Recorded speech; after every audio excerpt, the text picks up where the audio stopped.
l-an ta' Regeneration ukoll huwa li nħorġu tajjeb dal-isbuħija li għandna li bħalissija moħbija. Naraw shift mal-opinjoni tiegħi li għandek ċertu turisti li jfittxu affarijiet differenti. Ma jkunux iridu bil-fors ħdej il-baħar, xorta jkunu jixtiequ esperjenzawhom.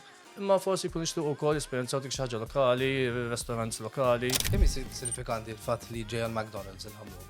Ser jkun wieħed minn ħafna brands li huma ta' dik l-istatura internazzjonali. Tajjeb, jiġifieri importanti la brand bħal dik ġejja sinjali X'tip ta' brands? Food brands, clothing brands? across the board. Across the board. Across the board. Hemm ċertu charm anki fin-nies. Tipo jiena meta bdejt ngħix il-Ħamrun bdejt niskoprija bil-mod il-mod. Bdejt nara li hemm nies għadhom joħorġu siġġu barra, għadhom ipoġġu fuq l-adba. Bil-radio u bil-kelb. Fil-għaxija, meta darba tal-lajt ritrat fuq Instagram, u għaj madam meta ħattu, da mux issa, tipo, leta. Kullim kien il-Ħamrun, hekk.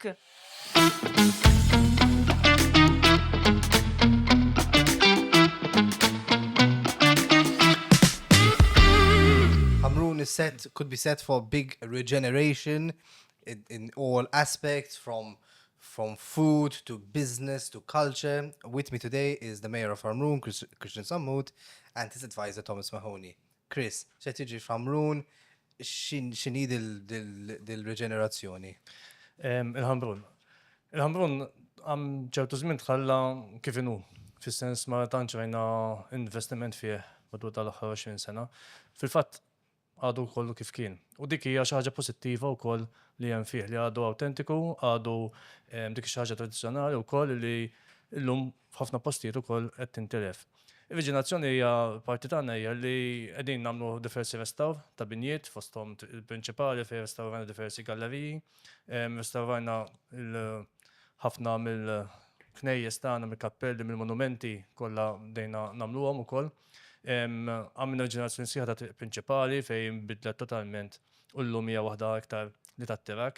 Apparti diversi proġetti oħra li għamilna matul is-snin li jġibdu iktar nies lejn lokal tagħna. Għamilna wkoll xi ħaġa li konna neqsim minnha illi spazji pubbliċi ma kenniex. Fil-fatt ukoll kien hemm ċertu toroq illi neħħejna minn toroq li kienu għaddu karozzi minnhom u għamilna bantli pereżempju, neħħejna parking biex għamilna ġinien. Bħalissa wkoll għaddejjin biex nagħmlu roof garden fuq l-iskola tal-liċew fuq il-bejt kollu. Huma kollha affarijiet pożittivi illi qegħdin naħdmu biex ukoll il-komunità tibqa' b'saħħitha. Hemmhekk għandna komunità b'saħħitha, għandna laqdiet tagħna huma b'saħħithom kemm fil-futbol, kemm fil-banet, kemm fl-isports. Ġifieri diġà l-komunità hija b'saħħitha. Imma aħna din nippruvaw ukoll inkomplu niġġeneraw u nagħmlu affarijiet ħafna iktar b'mod tajjeb. U se jkun hemm xi tip ta' pjan li se tippreżentaw lill-gvern u x'hekk. U għall-futur tal-Ħamrun. Insemmejt il-fatt li l-Ħamrun baqa' autentiku. X'trid biha di?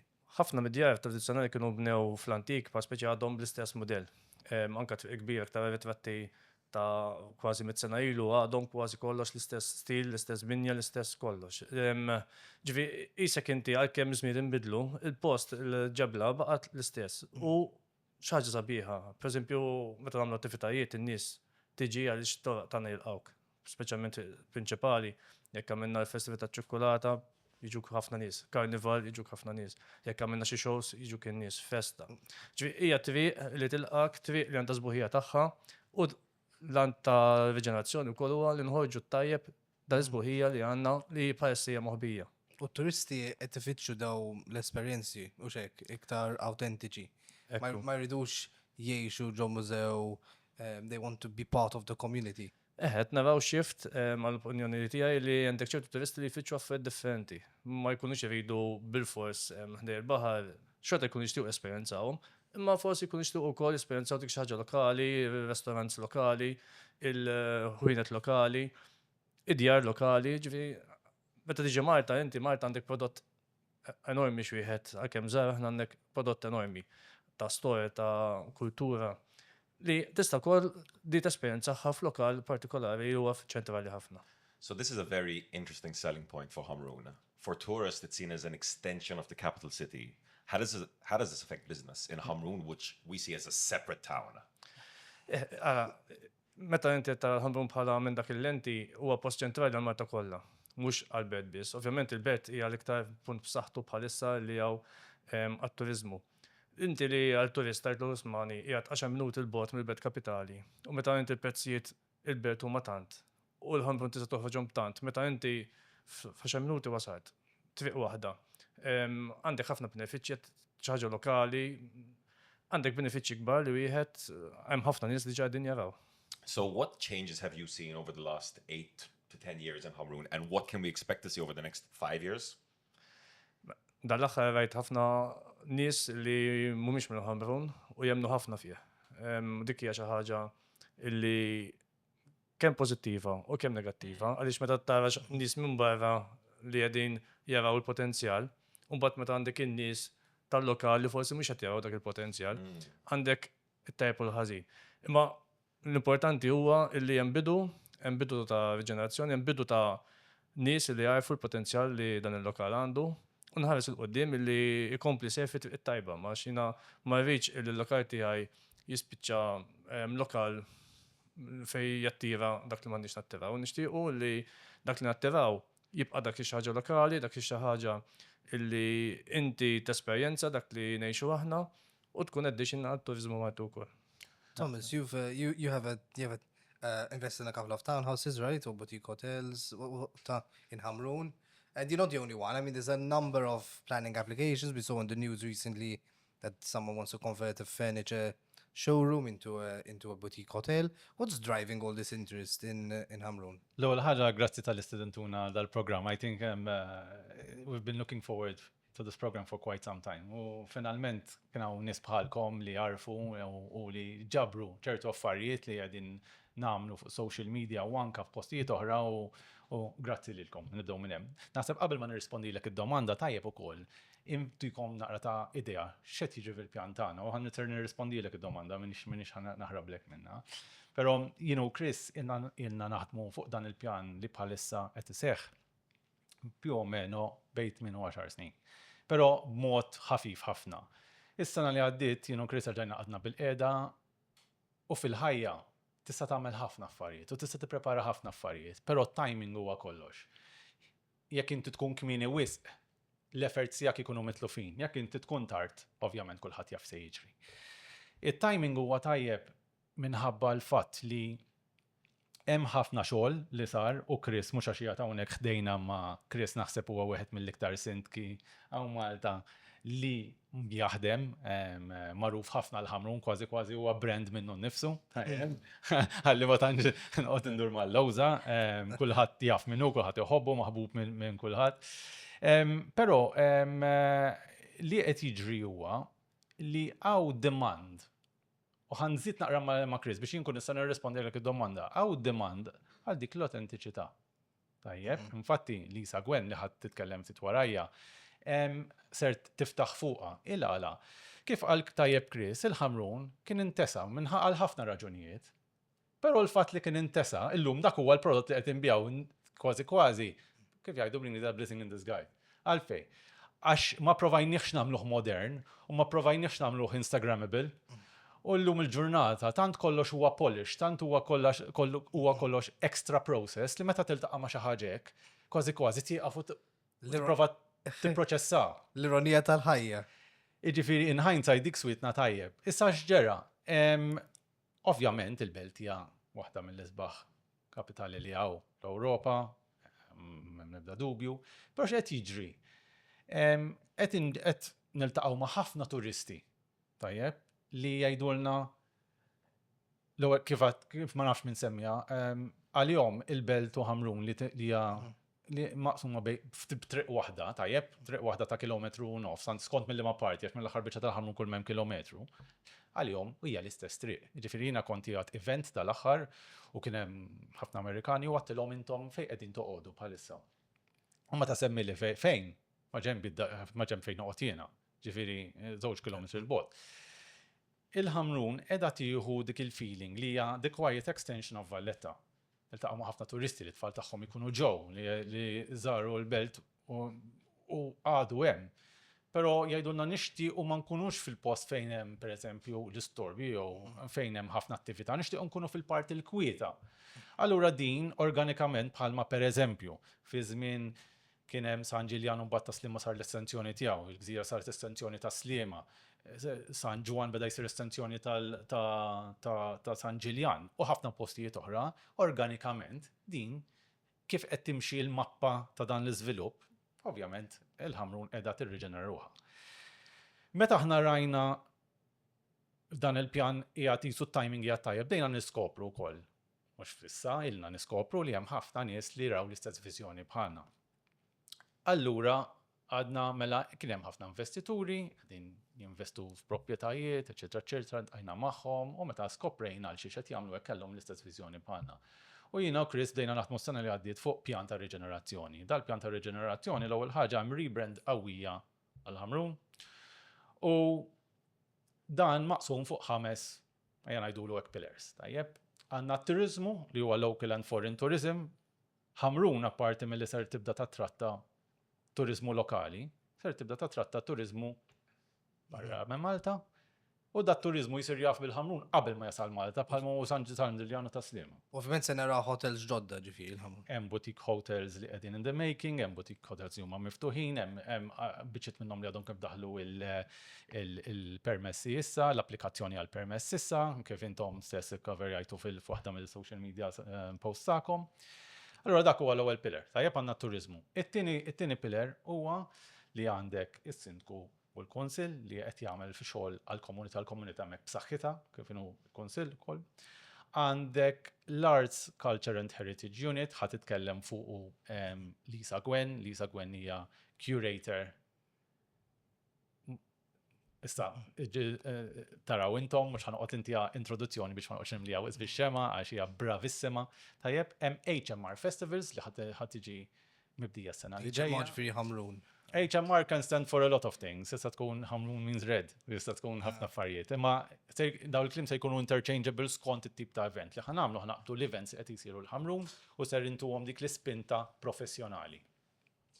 Tajjeb, mbagħad hemm il-Business and Investment Alliance, bażikament li din hija ġa għaddejja għadna dan l-alliance xi 3 xhur jew 4 xhur ilu fejn bażikament hemm ħafna investituri mill-Ħamrun li qed jinvestu fil-Ħamrun, biċċiet minnhom huma mill-Ħamrun, biċċiet minnhom mhuwiex. Imma Qed jinvestu f'hotels jew proprjetajiet jew ħafna proprjetajiet, mhux biss għandek retail, għandek food and beverage, għandek hospitality, għandek affarijiet oħra plasti kif staf inti stess ġejjin brands ġodda of international standard, international names.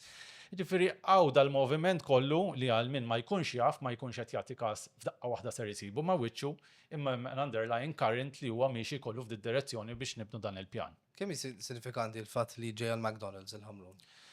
Jiena nispera li l-McDonald's ser jkun wieħed minn u mhux ħanneħħi l-kelma nispera, ma ser jkun wieħed minn ħafna brands li huma ta' dik l-istatura internazzjonali. Tajjeb, jiġifieri importanti la brand bħal dik ġejja hemm sinjali X'tip ta' brands? Food brands, clothing brands? Across the board. Across the board. Across the board. Across the board. U ovvjament, forsi Kristin, inti tista' tgħid xi ħaġa oħra fuq għadin. Le, huwa importanti ħafna fimni aħna bħala lokal diġà għandna ħafna ħwienet kemm tal-familja miftuħin kemm ħwienet oħrajn. Li investimenti bħal daw juru li inti hemm viżjoni apparti minn hekk hemm potenzjal għax kieku m'hemmx potenzjal mhumiex ħajftħu f'dawn il-postijiet. Ġifieri għalhekk l-affarijiet mixjin. Ma pereżempju inti semmejt ikellmu hotels, aħna iktar pereżempju boutique hotels għax inti ma tistax tibni daqshekk faċli tibni hotel hemmhekk, tifhimni fiċ-ċentru. Ma meta tibda tara investimenti bħal dan it-tip. Hemm riskju imma li daw il-brands il-McDonald's iżu se joqtlu l-establishments tradizzjonali. Ma naħsibx għaliex nemmen li ħajġibu iktar flow tan-nies. Ġifieri jiena minn ħobb ċertu tip ta' ikel, ma pereżempju McDonald's huwa iktar magħruf mal-familji pereżempju. Ġifieri ħajġiblek niċċa ġdida li bħalissa forsi l-familji mhux daqshekk qegħdin iffrekwentaw dik l-erja. Ovvjament, ħatat riġenerazzjoni sħiħa parti wkoll li qed jinsab ukoll viċin il-pjazza, illi dalwaqt ukoll ħnibdew riġenerazzjoni tagħha wkoll. illi wkoll nagħmluha aktar aċċessibbli, aktar safe, aktar lin-nies tieħu gost li tkun tmur hemmhekk ukoll. I think, Ħamrun is definitely one of the most underrated towns in Malta and Gozo. People tell us, back in the day, 40, 50 years ago, it used to actually be quite a shopping center. A lot of families would go there instead of going to Valletta or Sliema. But one of the recent developments, you see it in the news, and even if you go visit, is the large migrant community, which has really enriched.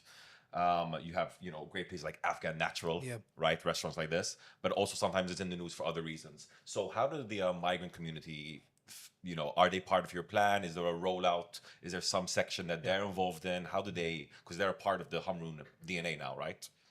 I think they're a part of the country DNA. It's easier to pin down on Ħamrun.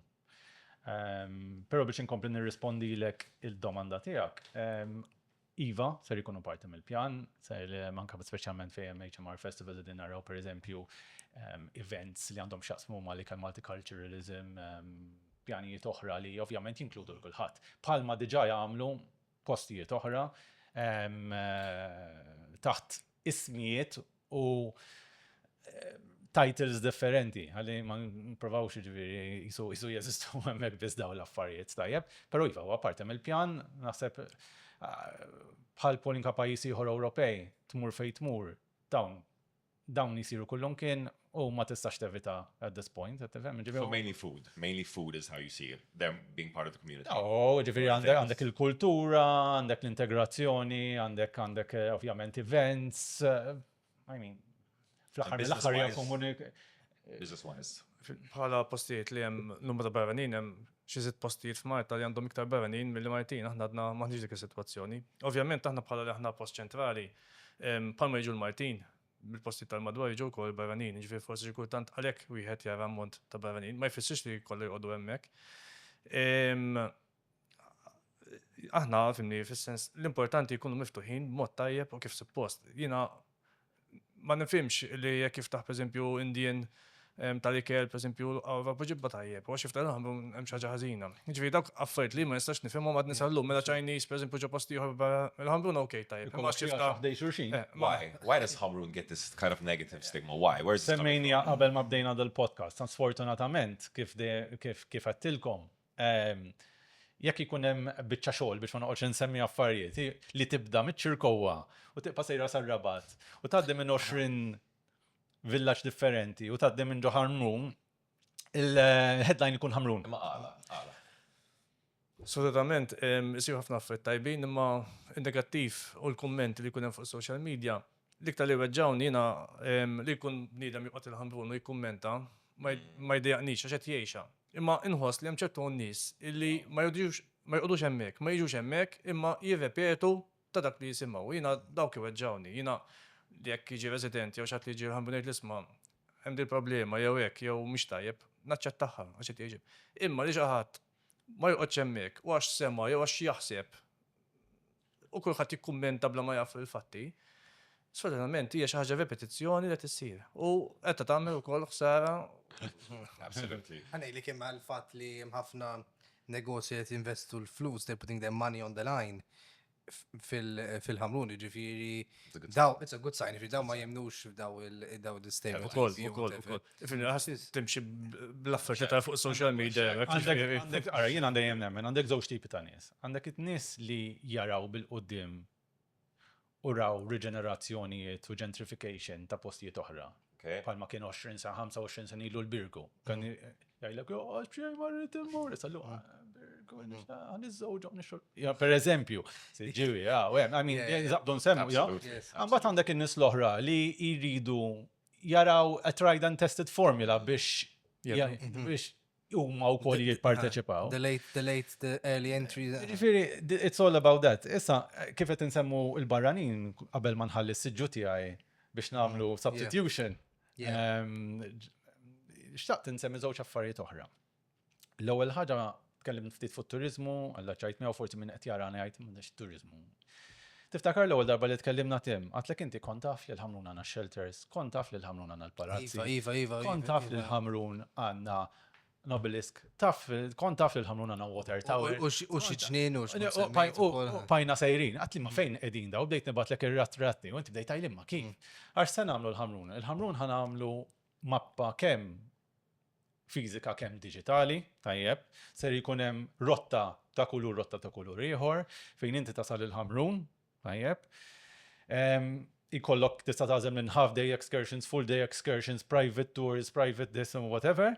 Skont in-natura tal-sites of interest hemm più o meno bej 18 u 20 sites of interest, okay, li dawn again il-range tagħhom hija minn shelters sa palazzi sa ġonna sa eċetera, eċetera. Lin-nies l-Maltin u laqas il-barranin ma jafu bihom għax again, kważi in hindsight thank God dawn ma tmissewx baqgħu kif kienu.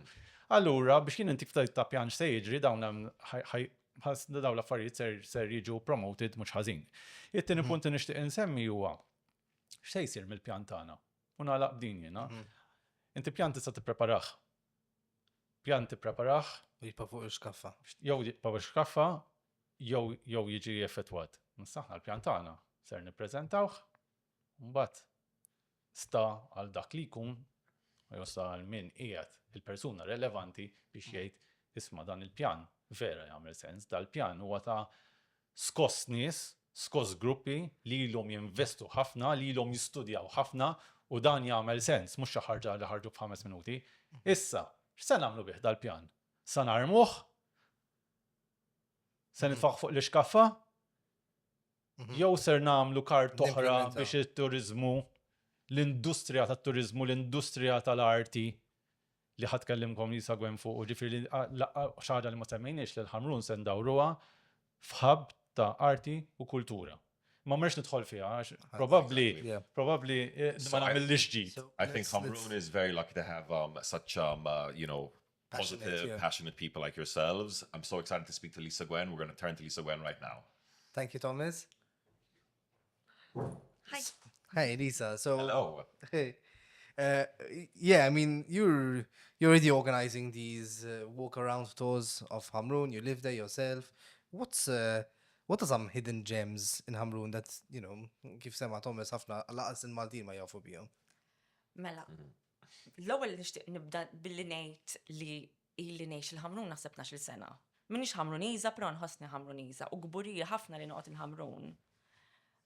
Anki s-sintku stess jgħid li jisni li fissata. Hemm il-passion. Lex, nara xi ħaġa fil-Ħamrun li forsi ħafna nies ma jarawix, forsi minħabba l-medja, forsi minħabba n-negattività, minħabba l-istigma li għandha l-Ħamrun. Però jien ma narax. X'inhi di l-ħaġa li tara? Jiena nara l-autentiċità, nara ċ-charm, nara l-karattru tal-Ħamrun. Per eżempju, palissa naħdmu fuq serje ta' videos.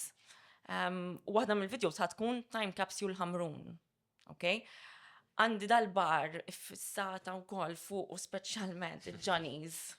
Classic icon. I mean, ma nafx kemm il-meeting għamilt hemmhekk, ma nafx kemm il-persuna introduċejt ma' Johnny, ma nafx kemm il-darba spiċċaw jieħdulu ritratti lil Johnny, spiċċa famuż, Għaliex hemm ċertu, hemm feeling, hemm je ne sais quoi li ma ssibix kullimkien. Iddur round the corner tmur il-Vesuvio Bakery. Again, time capsule. Tmur Cafe Tivoli. Time capsule oħra. Elija ħatadu ma semmieħ. Hemm Freddy the Cobbler, hemm Lino Healy. Mini Freddy the Cobbler? Freddy the Cobbler, wetta straben. Kulħadd imur għandu Freddy the Cobbler, jmorru minn Malta kollha. Għatandu, jista' jkun wieħed mill-aħħar cobblers li għaw f'Malta. Ija ta'. Ġifieri għaw daw il-postijiet. Però iktar minn daw il-postijiet hemm ċertu charm anki fin-nies. Tipo, jiena meta bdejt ngħix il-Ħamrun bdejt niskoprija bil-mod il-mod, bdejt nara li hemm nies għadhom joħorġu siġġu barra, għadhom ipoġġu fuq l-adba, bil-radio u bil-kelb. Fil-għaxija, meta darba tal-lajt ritrat fuq Instagram, u għaj madam meta ħattu, da mhux issa, tipo, leta. Kullimkien il-Ħamrun hekk. Tipo, tarom ta' spiss daw ix-xeni, l-aħħar darba li għamilt photo walk, xi xaru nofsilu, u għaddejjin b'grupp ta' 15, literalment għaddejjin minn waħda mit-toroq ħdejn il-Madonna ta' Toċa, U kien hemm xwejħa ħelwa fil-gallerija, xej qabdet parlata ma' kulħadd, imxejn aktar il-fuq, kien hemm mar oħra fil-gallerija bil-familja, stidnitna kollha kemm aħna il-fuq ġodara. Oh, wow. Oh, wow. Ġifieri dawn huma affarijiet kważi kexkxuni meta nibda nirrakkontom, għax hemm ċertu sempliċità li ma tantx issa ssiba postijiet. Jiena l-ewwel I fell in love with Valletta, però that was 20 years ago. That charm is very fast disappearing. However, I've rediscovered that in Ħamrun. And I'm trying to transpose this charm. I'm trying to share it. Jien naħseb li what makes it charming fajnejk u mhux fajnejk bih. Biss huwa l-affarijiet żgħar li fatt li din ix-xwejħa kienet tant friendly magħkom. L-affarijiet żgħar mhux Sempliċi. sempliċi, eżattu. Jina mort ma' ħajwok, ġifi sajna naf kull bib u kull Ma meta tmur tara affarijiet differenti li forsi għajnejk ma jmorrux fuqhom. U veru hemm fiex tieħu pjaċir u esperjenza unika. Jiena ukoll ħadd pjaċir, u nieħu pjaċir ukoll nara nies mhux minn Ħamrun li jiġu hemmhekk jieħdu ritratti u japprezzaw dak li hemm. Li again, hemm ħafna Ħamruniżi li sfortunatament ma japprezzawx dak li jgħixu fih ukoll. As the mayor, seeing someone who entered your town, who fell in love with it and speaks with so much passion, how does that make you feel? Jiena bħala lokal hemm in-nies kollha bil-passion għax hekk istgħidhom futbol, festa, qed tifhimni, imma nieħu pjaċir ukoll li huma additional għalija għaliex il-kuraġġ li jtuni huma ħafna xi kultant tibda xtaqta qalbek ta' ma tibda rajt kemm hawn muntanji, kemm ma meta tara nies ta' livell ta' Lisa li esperjenzi kbar. U tiġi l-Ħamrun u tajt tisma' qed nara sbuħija nibda nemmen għax jiena nemmen ħafna li l-potenzjal li hemm jista' jitgawda aktar minn kulħadd. There's a lot of fertile ground in Ħamrun. That people are missing. There are no galleries per se, alla volja il-Kunsill fetaħ il-Ħamrun Culture Hub. Issa, hopefully, I'm going to take it over. U ħanibda ntella What's happening fi-xeni tal-arti u l-kultura? Thomas semma li hemm pjan kbir li se jkun hub kulturali nazzjonali. Se jsir. Ara, aħna nixtiequ namlu injection fil-Ħamrun fuq l-arti fuq il-kultura. Bħalissa, it's at an embryonic stage, però bħalissa tinfasslu pjan anki ħriġt b'xi inizjattivi, b'xi idejat li forsi nistgħu nibdew nimplementaw mal-ewwel, anki nibdew nistendew dawn il-photo walks li bdejt, nibdew nużaw iktar ta' spiss il-Ħamrun Culture Hub, jiġifieri il-background tiegħi anki fis-settur pubbliku u naħdem fix-xena tal-wirjiet u fix-xena kuratorjali. Nixtieq nużah biex nixpruna dan il-unit li ħasbu fih Sentku u Thomas u nati l-esperjenza u l-expertise ta' dawn l-aħħar 20 sena għal Ħamrun għaliex hemm viżjoni sabiħa. Ma se naraw per eżempju iktar exhibitions, iktar drama plays, mużika. Per eżempju, kien hemm inizjattivi żgħar, per eżempju l-aħħar kien hemm anki Poetry from the Future li saret fl-Scouts. Dawn kienu inizjattivi żgħar ħafna. Żmien ilu kien hemm ġol Valentine Hall, kien hemm il-Fragmenta. Eżatt.